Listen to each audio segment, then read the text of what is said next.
Hi, friends. I'm learning how to record with the equipment in our sanctuary, and so I thought I would give it a try with the daily message today. My mom is a pretty smart cookie.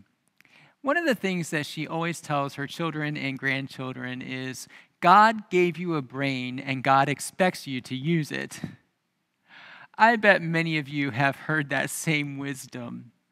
It's good advice, always, and especially in an age when we are constantly bombarded by information, some of it true and some of it not.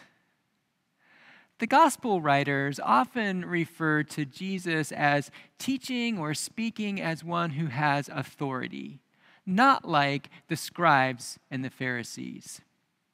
In Jesus' day, if you would ask a scribe a question, most of the time, he would not give you his own opinion. Instead, he would say, I'll look it up. And then he would quote a teacher or a scripture or a tradition. It was different with Jesus.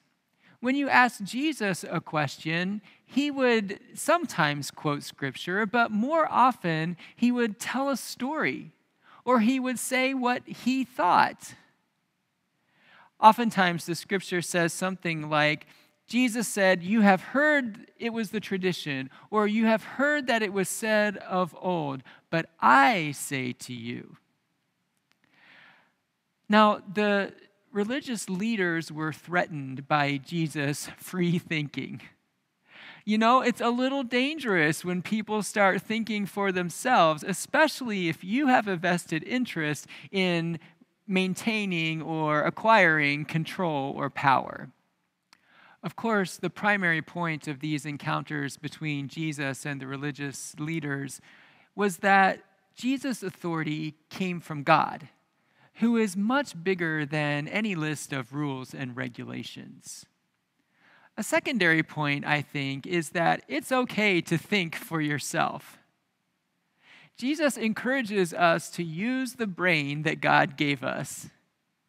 He opens the door to direct communication with God and invites us to test the information that we read or hear or see by God's truth and by our own experience. Jesus gives us permission to wonder, to probe, to analyze, to assess, and to decide. The freedom to think for ourselves can be intimidating to those in power. The scribes and the Pharisees were so intimidated by Jesus that they threatened and plotted to kill him. But that didn't stop him or his message.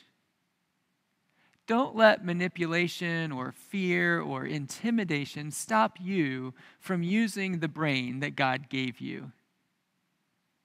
I want to encourage you to think for yourself. Certainly, learn all that you can. Read the scriptures, pray, read the news, fact check, observe traditions, read the great minds of history and of today. Listen to your pastors. I had to put that one in. But seriously, listen to the thoughts and the ideas of other people. And through all of those experiences, decide what you think. And know that as you have new experiences and learn new information, what you think may change. And that's okay too, because we are all a work in progress. Thanks for tuning in. I'll see you again soon.